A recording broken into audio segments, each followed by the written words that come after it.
দেখবো ভেতরটা লাল কিনা। এখান থেকে দেখাই যাচ্ছে লাল, তবু আরো ভালো করে দেখতে হবে না।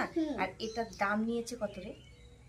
50 টাকা। 50 টাকা তো না, 60 টাকা। মানে 60-70 টাকা হবে এরকম নিয়েছে। তো তোর বাবাকে জিজ্ঞাসা করতে হবে। দেখে তো মনে হচ্ছে লাল। এই দেখো, খুব লাল, বাবারে। খুব লাল। তোর মাথায় ফাটাবো? নেই, তোর মাথায় ফাটাবো? মাথা দাও। তোর মাথায় না, তাহলে এক কাজ করি, আমার মাথায় ফাটিয়ে না মা, তোমার মাথায় ফাটিয়ে না। আমার মাথায় ফাটানো যাবে, কিছু হবে না। ব্যথা হবে। তরমুজ মাথায় ফাটালে আমার চুলটা ভিজে যাবে। হ্যাঁ, এখন তরমুজটাকে কাটবো, তো তোমরা ভিডিওটা দেখতে থাকো।